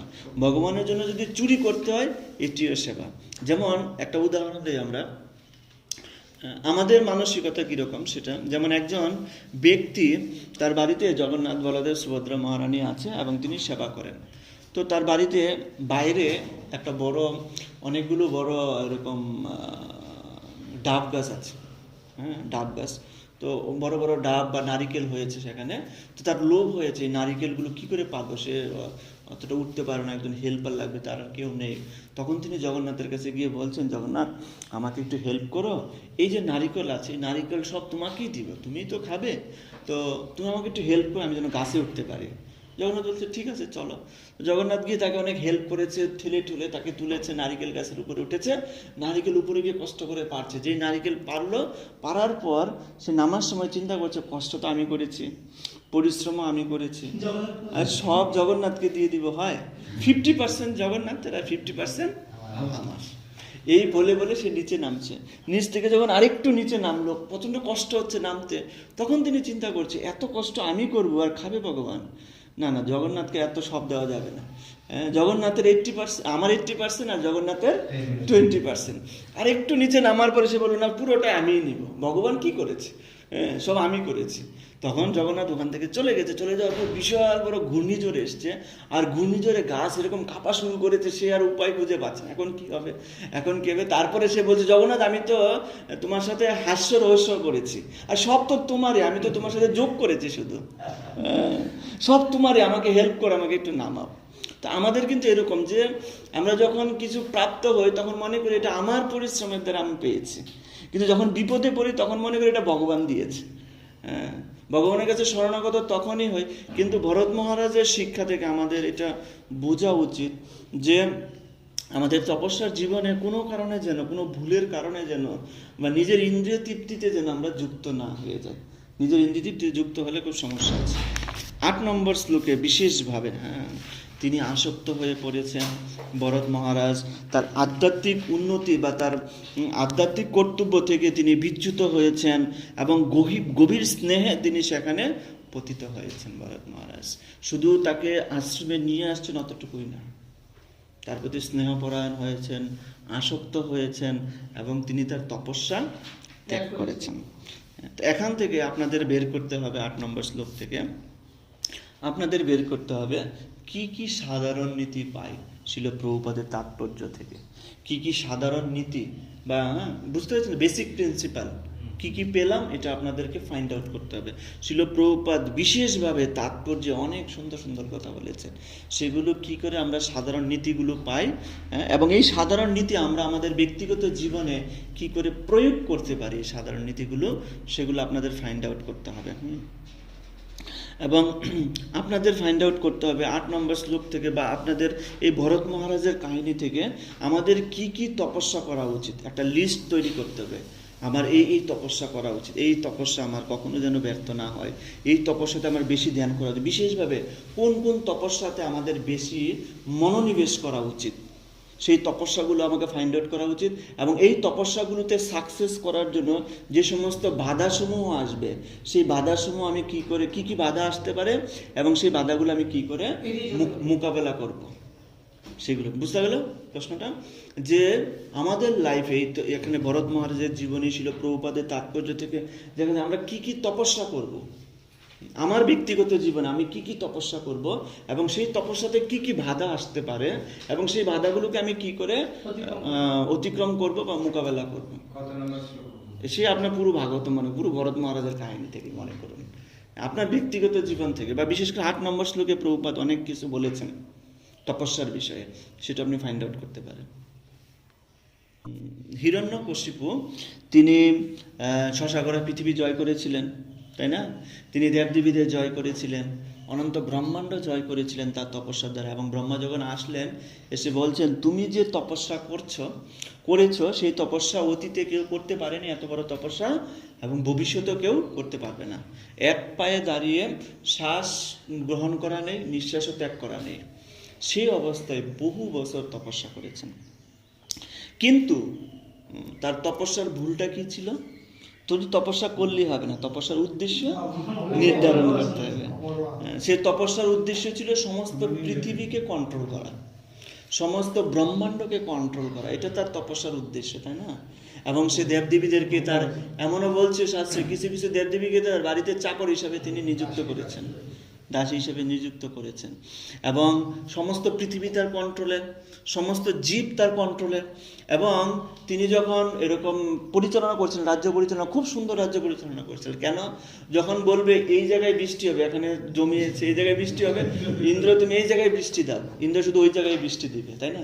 যখন আজকে নির্ধারণ করে দিবে আজকে সূর্যের তাপমাত্রা কত হবে, হিরণ্যকশিপু নির্ধারণ করে দিবে কতটুকু, 20 ডিগ্রি সেলসিয়াস তাপমাত্রা, এর বেশি যেন না হয়, তো সেইভাবে তাপমাত্রা হবে। এইভাবে তিনি সমস্ত ব্রহ্মাণ্ডকে কন্ট্রোল করেছেন, কিন্তু তিনি তার ইন্দ্রিয়কে কন্ট্রোল করতে পারেননি। যখন প্রহ্লাদ মহারাজ এসে বললেন বিষ্ণু কথা, তখন তিনি কি ক্রোধান্বিত হলেন, এবং সেই ব্যক্তিটি মদ গ্রহণ করতেন, নেশা গ্রহণ করতেন এবং স্ত্রী গমন করতেন। যে ব্যক্তি সমস্ত বিশ্ব ব্রহ্মাণ্ডকে কন্ট্রোল করছে, সে তার নিজের ইন্দ্রিয়কে কন্ট্রোল করতে পারছে না। সেজন্য তখন সেখানে তাৎপর্য বিশেষভাবে উল্লেখ করেছেন প্রভুপাদ, যে সমস্ত ব্রহ্মাণ্ডকে জয় করলে যদি সে তার নিজেকে ইন্দ্রিয়কে জয় করতে না পারে, তার এই তপস্যা বৃথা, তার এই তপস্যার কোনো ব্যাপার নেই। সেই জন্য তপস্যার উদ্দেশ্য হচ্ছে নিজের ইন্দ্রিয় সমূহকে ভগবানের সেবায় যুক্ত করা, নিজের ইন্দ্রিয় সমূহকে কন্ট্রোল করা। সেই জন্য এটা একটা বিশেষ শিক্ষা আমাদের শুরু করলেন, তাই না? এবং 11 এবং 12 নম্বর শ্লোকে সেই হরিণ শিশুটির প্রতি তার স্নেহ উৎপন্ন হতে শুরু হলো, স্নেহ বৃদ্ধি পেল, এবং তিনি পুত্র বৎসল্যে, তিনি তার 5টা পুত্র ছিল, সে বনে এসে আবার আরেকটা পুত্র হয়েছে। তপস্যায় তখন 5টা পুত্র ছিল, স্নেহ ছিল, কোনো সমস্যা ছিল না, কিন্তু এখন তিনি তপস্যারত ব্যক্তি, তাই না? এখন তিনি তপস্যায় আছেন, তপস্যায় তিনি আরেকটা পুত্র নিয়েছেন, এটি সমস্যা, এটি সমস্যা না, এটি হচ্ছে বাধা। তিনি এখন একটা নির্দিষ্ট গোলে চলে গেছে। তিনি কোন পর্যায়ে ছিলেন? ভাব স্তরে ছিলেন, প্রেম ভক্তির নীতি স্তর, ভাব স্তর। তো সাধারণত বলছেন ভাব স্তরে কারো পতন হয় না, তাহলে ভরত মহারাজের পতন কেন হলো? কিন্তু তাৎপর্য ছিল, প্রভুপাদ বলছেন পরবর্তীতে ভরত মহারাজের আসলে পতন হয়নি। কেন পতন হয়নি আগামী ক্লাসে আমরা সেটা বিস্তারিত আলোচনা করব। প্রকৃতপক্ষে ভরত মহারাজের পতন হয়নি। কেন হয়নি, কেন আমরা বলতে পারি যে ভরত মহারাজের পতন হয়নি, সেটা আমরা পরবর্তী ক্লাসে আমরা বিশেষভাবে আলোচনা করব। তো স্নেহতে 11 এবং 12 নম্বর শ্লোকে তার বিশেষ স্নেহ আলোচনা হয়েছে, এবং 13 নম্বর শ্লোকে তার প্রতি তার আকর্ষণ, ভীষণ আকর্ষণ তৈরি হয়েছে, একটা বন্ধন তৈরি, কর্মবন্ধন, একটা বন্ধন তৈরি হয়ে গেছে তার সঙ্গে। এবং 14 নম্বর শ্লোকে বিক্ষিপ্ত চিত্র, এই জড়জগতের কোনো বস্তুর প্রতি যখন আপনার আসক্তি হবে, বন্ধন তৈরি হবে, সেখান থেকে কি হবে? চিত্ত বিক্ষিপ্ত হবে, মন চঞ্চল হবে। ঠিক ভরত মহারাজের 14 নম্বর শ্লোকে মন চঞ্চল হয়েছে এবং চিত্ত বিক্ষিপ্ত হয়েছে, এবং 15 নম্বর শ্লোকে তিনি মোহাচ্ছন্ন হয়েছেন, হতাশ হয়েছেন এবং উৎকণ্ঠায় ভুগছেন তাকে হারিয়ে, তাই না? 13 নম্বরে হচ্ছে আকর্ষণ, প্রচুর আকর্ষণ তৈরি হয়েছে, জড়বন্ধন, আকর্ষণ বা জড়বন্ধন তৈরি হয়েছে। এবং 14 নম্বর শ্লোকে বিক্ষিপ্ত চিত্ত, তার চিত্ত সম্পূর্ণরূপে বিক্ষিপ্ত হয়েছে। এবং 15 নম্বর শ্লোকে তিনি মোহাচ্ছন্ন হয়েছেন, হতাশ হয়েছেন এবং তাকে হারিয়ে তিনি উৎকণ্ঠায় পৌঁছে গেছেন। এবং 17 থেকে 20 নম্বর শ্লোকে তিনি প্রজল্পে লিপ্ত হয়েছেন। হ্যাঁ, জড় আসক্তি থেকে কি হয়? 17 থেকে 20 প্রজল্প। হ্যাঁ, আমি তাকে রক্ষা করতে পারলাম না, চন্দ্র হয়তো রক্ষা করেছে তাকে, বিভিন্ন প্রজল্প, আমি তাকে এত সেবা, আমি সেই সৌভাগ্যবান নই, এই ধরিত্রী সৌভাগ্যবান, ধরিত্রী তার চরণটা ধরিত্রীর মধ্যে পড়েছে, কত কিছু করছে, এই প্রজল্প এরকম হয়েছে। 16 নম্বরটা আমি বেশি পাইনি, দেখে আমি আলোচনা করছি। আচ্ছা, শ্লোক 21 থেকে 24 নম্বরে স্মৃতিচারণ। এখন তিনি স্মৃতিচারণ করছেন যখন সে প্রথম আমার গৃহে এসেছিল। দেখুন আসক্তি কোন পর্যায়ে চলে গেছে। যেমন একজন ব্যক্তি গৃহস্থ অবস্থা থেকে যখন তার মৃত্যু হয়, তখন যেরকমভাবে তিনি চিন্তা করেন আমার সন্তান, আমার স্ত্রী, ঠিক সেরকমভাবে ভরত মহারাজ স্মৃতিচারণ করছে। প্রথম যেদিন সে আমার গৃহে এসেছিল তখন কি কি হয়েছিল, এই সমস্ত বিষয় তিনি আলোচনা করতে শুরু করেন। 9 শ্লোকে আমরা দেখতে পাই তিনি বলছেন, আহা, এই অসহায় হরিণ শিশুটি ভগবান কালচক্রে পরিভ্রমণের বেগে স্বজন সুহৃদ ও বন্ধুদের থেকে বিচ্যুত হয়ে আমাকে আশ্রয়রূপে প্রাপ্ত হয়েছে। আমি তার আশ্রয়দাতা, অনুকল্পা এসেছে, ভীষণ অনুকম্পা, আমি তার আশ্রয়দাতা, আমার ছাড়া তার আর কেউ নেই, অন্য কাউকে জানে না। লিখেছে আমাকে ছাড়া এ আর অন্য কাউকে জানে না। আমার তার প্রতি মাৎসর্যপরায়ণ হওয়া উচিত নয়। তিনি ভাবছেন কি, আমি যদি তাকে ত্যাগ করি তাহলে এটা মাৎসর্য হবে, হ্যাঁ, তাহলে এখানে এই বিশেষ অনুকম্প পায় তিনি। এবং প্রভুপাদ তাৎপর্য লিখেছেন, এই শিশুটিকে লালন পালন করার জন্য তার আধ্যাত্মিক কর্তব্য পরিত্যাগ করা মহারাজ পরীক্ষিতের পক্ষে অত্যন্ত বিপজ্জনক হয়েছিল। একটা শিশুকে লালন পালন করার জন্য তার এই একটি শিশুকে লালন পালন করার জন্য তার আধ্যাত্মিক কর্তব্য পরিত্যাগ করা মহারাজ ভরতের পক্ষে অত্যন্ত বিপজ্জনক হয়েছিল। এটি ঠিক হয়নি। তাও আবার হরিণ শিশুকে লালন করা। বনে তো আরো হরিণ রয়েছে, কত বিপদে আছে, কত হরিণ, তাদের প্রতি নেই, শুধু এই হরিণটার প্রতি তার বিশেষ অনুকম্পা না। প্রভুপাদ শেষে তাৎপর্য লিখেছেন, কিন্তু আমাদের পারমার্থিক কার্যকলাপ পরিত্যাগ করে আমরা যদি অন্যদের দৈহিক সুখ স্বাচ্ছন্দ্যের বিষয়ে কেবল আগ্রহী হই, তাহলে আমরা একটি অত্যন্ত ভয়ঙ্কর পরিস্থিতিতে পতিত হব। ভয়ঙ্কর পরিস্থিতি কি বলুন তো? এই সোসাইটি থেকে চলে দেওয়ার সম্ভব, কৃষ্ণ ভক্তি থেকে চলে যেতে পারি, এটা হচ্ছে ভয়ঙ্কর পরিস্থিতি। অনেকে ভাবতে ভয়ঙ্কর পরিস্থিতি মানে মৃত্যু, তা না। মৃত্যুর চেয়েও ভয়ঙ্কর পরিস্থিতি হচ্ছে কৃষ্ণ ভাবনা থেকে দূরে চলে যাওয়া, এটা অত্যন্ত ভয়ঙ্কর পরিস্থিতি। এবং 10 নম্বর শ্লোকে বিশেষভাবে আলোচনা হয়েছে যে তপস্যা যে অবহেলা করেছে, নিশ্চয়ই এই প্রকার শরণাগত ব্যক্তিকে রক্ষা করার জন্য নিজের গুরুতর স্বার্থ উপেক্ষা করা উচিত। গুরুতর স্বার্থ কি? যে উদ্দেশ্যে আমি বনে এসেছি তাকে রক্ষা করার জন্য আমার গুরুতর স্বার্থ তপস্যা আমি ত্যাগ করতে পারি, প্রস্তুত। তিনি তপস্যা অবহেলা করছেন, তাই না? প্রভুপাদ তাৎপর্য লিখেছেন, লোকহিতৈষী এবং পারমার্থবাদীরা বুঝতে পারে না যে মানুষের জড়জাগতিক অবস্থার উন্নতি সাধন করা অসম্ভব। মানুষের জড়জাগতিক অবস্থা তার পূর্বকৃত কর্ম অনুসারে দৈবের দ্বারা নির্ধারিত হয়েছে, তা পরিবর্তন করা সম্ভব নয়। আসলে ব্যক্তিগত ব্যাপার হচ্ছে কি, যে প্রভুপাদ তো ভরত মহারাজকে জ্ঞান দিতে পারে না, কারণ ভরত মহারাজ সিনিয়র ভক্ত না, ঠিক কিনা? এই জন্য প্রভুপাদ আমাদের কথা বলেছে। হ্যাঁ, বলুন। মানে একটা ব্যক্তিগত একটা বিষয়, একজন ব্রহ্মচারী মা বাবা ভাই বুঝতে পারে না যে মানুষের জড়জাগতিক অবস্থার উন্নতি সাধন করা অসম্ভব।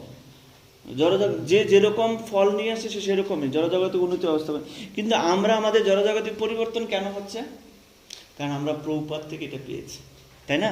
প্রভুপাদ আমাদের কৃপা করেছেন, এত বড় বিল্ডিং দান করেছেন। অনেক মানুষ আছে কঠোর পরিশ্রম করেও এত সুন্দর বিল্ডিংয়ে থাকতে পারে না, এত সুন্দর পরিবেশে থাকতে পারছে না। এমন অনেক শহরে অনেক জায়গায় আছে, দেখবেন একটা ঘরের মধ্যে আজকে 2 মাস ধরে তারা বন্দি আছে, তাই না? কত কষ্টে আছে, আমরা কল্পনাও করতে পারি না তাদের কষ্ট। কিন্তু আমরা প্রভুপাদের কৃপায় কত সুন্দর আছে, কত সুন্দর পরিবেশে আছে। এটা কিন্তু আমাদের কর্মের দ্বারা নয়, এটা যেহেতু আমরা শরণাগত হয়েছি, শরণাগত থেকে প্রভুপাদ আমাদের কৃপা করেছেন, এটা প্রভুপাদের কৃপা, এটা আমাদের কর্মের দ্বারা নয়। ঠিক এজন্য এই যে কথাটি যে জড়জাগতিক অবস্থা, এটা কিন্তু আমাদের জড়জাগতিক অবস্থার উন্নতি হয়েছে সেটা ভাবা উচিত নয়। আমরা একটা বিশেষ পরিবেশ পেয়েছি ভক্তি করার, সাধন করার একটা পরিবেশ পেয়েছি। আমরা যেন কখনো মনে না করি আমি আগে গরিব ছিলাম এখন আমি ধনী হয়েছি, আমার জড়জাগতিক অবস্থার উন্নতি হয়েছে। যে কোনো সময় আমি আবার কি হতে পারি? গরিব হয়ে যেতে পারি, যে কোনো সময়। তো তারপরে আমরা দেখতে পাবো 12 নম্বর শ্লোকে বিশেষভাবে এখানে ছিল প্রভুপাদ তাৎপর্য লিখেছেন, ভরত মহারাজের যদি এই অবস্থা হতে পারে, তাহলে আধ্যাত্মিক জীবনে অনুন্নত যে সমস্ত ব্যক্তি তাদের কুকুর বিড়ালদের প্রতি আসক্ত, তাদের আর কি কথা? কুকুর বিড়ালদের প্রতি তাদের আসক্তির ফলে পরবর্তী জীবনে তাদের এই প্রকার পশু জীবন ধারণ করতে হবে। হ্যাঁ, আপনি বলছিলেন না ভরত মহারাজ থেকে শিক্ষা নিয়ে, ভরত মহারাজের শিক্ষা পেয়েছেন যে ভরত মহারাজের এই অবস্থা হচ্ছে, যারা কুকুর বিড়াল হচ্ছে তাদের কি, কুকুর বিড়ালের প্রতি আসক্ত হচ্ছে, তাদের কি হতে পারে? এই যেভাবে কথাটা বললো, এই কথাটাই খণ্ডন করে প্রভুপাদ আবার পরে এসে যে প্রকৃতপক্ষে ভরত মহারাজ তার কথা নেয়নি, কেন তার চেতনাটা আধ্যাত্মিক ঠিক ছিল, ঠিক ছিল। তার শরীরটা পরিবর্তন, যদিও তিনি হরিণদেহ প্রাপ্ত হয়েছেন, কিন্তু তার চেতনা তো নষ্ট হয়নি, চেতনা সংযুক্ত ছিল। সে মানুষ, আমাদের অধপতন মানে কি? আমার চেতনার পতন হলে অধপতন। আমরা এক জন্ম থেকে আরেকজনে যাচ্ছি, দুঃখটা কোথায়? আমি চেতনা হারিয়ে ফেলছি, নতুন করে আবার চেতনা পাচ্ছি, তাই না? তো ঠিক সেরকম ভরত মহারাজের যে ভক্তি চেতনা সেটা নষ্ট হয়নি, ভক্তি চেতনাটা পেয়েছেন, তার মানে এটা অধপতন নয়। কিন্তু আমাদের কি হয়, যদিও আমরা চেতনার যে গুণ অনুসারে, সেই গুণ পরবর্তী জন্মে আমাদের প্রবিষ্ট হয়, সেই গুণ অনুসারে আমাদের চেতনা প্রবিষ্ট হয়, কিন্তু পূর্বে যে ভগবানের কোনো স্বীকৃতি সেটা আমাদের নেই। কিন্তু ভরত মহারাজের ক্ষেত্রে তিনি ভগবানের ভক্তিটা সঙ্গে করে নিয়ে গিয়েছিলেন। মানে গীতায় সূত্র দিয়েছে না, এটা প্র্যাকটিক্যাল দেখিয়ে দিচ্ছে যে দেখো কি হয়। তো সেই জন্য প্রভুপাদ বিশেষ এবং আমরা 13 নম্বর শ্লোকে আমরা বিশেষভাবে দেখতে পাই, সেখানে বলছেন প্রভুপাদ স্নেহের বন্ধনে আবদ্ধ হয়ে পুনরায় মায়ার শিকার হয়েছিলেন। তাহলে তার পরিবার পরিজনদের পরিত্যাগ করার কি প্রয়োজন ছিল? কি প্রয়োজন ছিল তাহলে পরিবার ত্যাগ করা, যদি আবার সে পরিবার গ্রহণ করে? যারা পারমার্থিক জীবনে উন্নতি লাভ করতে চান তাদের শ্রীকৃষ্ণ ব্যতীত অন্য কোনো কিছুর প্রতি আসক্ত না হওয়ার ব্যাপারে অত্যন্ত সাবধান থাকা উচিত। একমাত্র শ্রীকৃষ্ণকে কেন্দ্র করে জীবনযাপন করা। কখনো কখনো প্রচার করার জন্য আমাদের অনেক জড়জাগতিক কার্য করতে হয়, কিন্তু আমাদের মনে রাখা উচিত যে সব কিছু শ্রীকৃষ্ণের জন্য। আমরা যদি সেই কথা মনে রাখি তাহলে আর মায়ার শিকার হওয়ার সম্ভাবনা থাকে না। প্রশ্ন হতে পারে কি কি আমরা জড় কাজ করতে পারি? যেমন হ্যাপি বার্থডে, ম্যারেজ ডে করি না আমরা? কারো জন্মদিন, বিশেষ ডোনারের জন্মদিন, তার ছেলের জন্মদিন, বিশেষভাবে আমরা অনেক বড় কিছু করছি। এবং কারো বিবাহ উৎসব, আমরা খুব বড় করে বিবাহ উৎসব করছি। ভগবদ গীতায় অর্জুনের শেষ প্রশ্ন কি ছিল? 16তম অধ্যায় 18তম অধ্যায় অর্জুনের শেষ প্রশ্ন ছিল যে ভগবান, যারা সন্ন্যাসী স্তরে আছে, সন্ন্যাস, তিনি যে কর্মত্যাগ করেছেন, কি কর্মত্যাগ করেছেন? এই বিবাহাদি কর্ম, বার্থডে কর্ম, এগুলো যে তিনি ত্যাগ করেছেন, এটা শ্রেষ্ঠ নাকি যারা কর্মের আসক্তি ত্যাগ করে নিষ্কাম কর্ম, এটা শ্রেষ্ঠ? এটা ছিল অর্জুনের শেষ প্রশ্ন কিন্তু ভগবদ্গীতা 18তম অধ্যায়ে। কোনটা শ্রেষ্ঠ? একটা হচ্ছে তিনি কর্ম ত্যাগ করেছেন, এই হ্যাপি বার্থডেতে আমি যাবই না, বিবাহ অনুষ্ঠানে আমি যাবই না, এগুলোতে গেলে আবার কোন বিপদে পড়ে যাব, ভরত মহারাজের মতো কোন সমস্যায় পড়ে যাব। তিনি এই সমস্ত কর্ম ত্যাগ, তিনি কৃষ্ণ ভক্তি করছেন, এই সমস্ত কর্ম ত্যাগ করেছেন। আরেকজন আছে, তিনি বিভিন্ন বাড়িতে বাড়িতে হ্যাপি বার্থডে করছে, বিবাহ সম্পাদন করছে, ভক্ত মাতা, ভক্ত প্রভু, তাদের মধ্যে বিবাহ সম্পাদন করছে। অর্জুনের প্রশ্ন হচ্ছে কোনটি শ্রেষ্ঠ? ঠিক এখানে ছিল প্রভুপাদ বলছেন আমরা এই সমস্ত জড় কার্যে কর্ম লিপ্ত হতে পারি, কিন্তু আমাদের উদ্দেশ্য যেন কৃষ্ণ হয়। তো কৃষ্ণ বলছেন কোনটি শ্রেষ্ঠ? যিনি হ্যাপি বার্থডে করছেন, বিবাহ করছেন, তিনি শ্রেষ্ঠ, কারণ তিনি জানেন এটা কৃষ্ণ ভক্তে পরিণত করার জন্য। হ্যাপি বার্থডে করার মাধ্যমে তাদের মধ্যে ভাগবতম কথা আলোচনা হবে, সেখানে গীতা ডিস্ট্রিবিউশন হবে, গীতা প্রচার হবে, অন্যান্য মানুষ উপস্থিত হবে, সবাই এখানে কৃষ্ণ প্রসাদ হবে। সুতরাং এটি জড় নয়, এটি হচ্ছে ভগবানের সেবা। সেই মনোবৃত্তি নিয়ে তিনি ভগবানের সেবা করছে এবং অন্যকে ভক্তে পরিণত করছে, প্রচার করছে। সুতরাং যদি কৃষ্ণ উদ্দেশ্য থাকে তাহলে সেই জাগতিক কর্ম জাগতিক নয়। এটা ছিল প্রভুপাদ এখানে বিশেষভাবে শিক্ষা দিয়ে। কিন্তু ভরত মহারাজের ক্ষেত্রে কি হয়েছে? তিনি কৃষ্ণ থেকেই বিচ্যুত হয়ে পড়েছেন, তাই না? সুতরাং আমরা আজকে আমাদের একটা ওয়ার্ক আছে, রাত্রেবেলা আমরা যখন শোয়ার আগে আমরা একটা ওয়ার্ক করব যে কৃষ্ণ ব্যতীত আমাদের জীবনে আর কি কি আসক্তি, যেটা আমার কৃষ্ণকে হেল্প করবে না, কৃষ্ণের পথে আমাকে হেল্প করবে না, কি কি আসক্তি আছে, এগুলো আপনারা আপনাদের খাতায় ফাইন্ড আউট করবেন আজকে রাতে ঘুমানোর পার্সোনাল। আমার ব্যক্তিগত জীবনে আমি এমন কিছুতে আসক্তি হয়েছে, এমন কিছুতে যুক্ত আছি যেটা আমাকে কৃষ্ণ ভক্তিতে হেল্প করবে না। এটা কাউকে বলা যাবে না, কিন্তু এটা আমার ব্যক্তিগত। সেটা আমি ঘুমানোর আগে রাত্রেবেলা এটা আমি খাতায় ফাইন্ড আউট করব এবং ঘুমানোর আগে এটা কি সমাধান আছে সেটা নিজেই সেই খাতায় লিখব। এই খাতাটা সারা জীবন থাকবে। আগামী বছর পরে, 2 বছর পরে আবার খাতাটা যখন খুলবেন তখন দেখবেন আমার সেই সমস্যাটার সমাধান হয়েছে কি হয়নি। কৃষ্ণ ভক্তির পথে আমার কি সমস্যা রয়েছে এবং সেটা কি করে সমাধান। 9:15 বাজে। আচ্ছা ঠিক আছে, তাহলে আমরা এখানেই পর্যন্ত রাখলাম। এবং শেষে আমরা আলোচনা করব 19 নম্বর শ্লোকে তাৎপর্য বলছেন জাগতিক বিচারে এটি অত্যন্ত প্রশংসনীয় আচরণ হতে পারে, কিন্তু পারমার্থিক দৃষ্টিভঙ্গির প্রকৃতি এইভাবে অনর্থক একটি শিশুর প্রতি আসক্ত হওয়ার ফলে ভরত মহারাজ তার উন্নত চিন্ময় স্তর থেকে অধঃপতিত হয়েছিল। জাগতিক যারা আছে, মেটেরিয়াল পিপল, তারা কিন্তু ভাববে না এটা ঠিক করেছেন, তিনি একটা শিশুকে বাঁচিয়েছেন, তাই না? প্রভুপাদ বলছেন উন্নত স্তরে যে শিক্ষা রয়েছে, PhD লেভেলে, সেটা বলছে না, তিনি এর জন্য কৃষ্ণকে ত্যাগ করেছেন। এটা হচ্ছে সবচেয়ে বড় ব্যাপার। তো তার মানে সমস্ত আজকের যে শিক্ষা আছে সেই শিক্ষা থেকে আমরা এটাই শিখতে পাই যে আমরা যে কোনো কিছুর বিনিময়ে আজকে শিক্ষার মূল তাৎপর্য কি বা আজকে শিক্ষার উপসংহারে কোনো কারণে কোনোভাবে কোনো অবস্থাতেই কৃষ্ণ ভক্তি ত্যাগ করা যাবে না। কৃষ্ণ ভক্তি থেকে বিচ্যুত হওয়া যাবে না। কৃষ্ণ ভক্তি থেকে দূরে চলে যাওয়া কোনো কারণে, সে বাবা অসুস্থ, মা অসুস্থ, পরিবারের কেউ এটা ওটা, অনেকে আমাদের বলে যে আমার পরিবার এখন খুব আমাকে সমস্যা করছে, আমি এখন প্রভু পারছি না। সে ছিল প্রভুপাদ। আজকের এই তাৎপর্য থেকে আমরা এটাই পাই, কোনো অবস্থাতে কৃষ্ণ ভক্তি থেকে বিচ্যুত হওয়া যাবে না।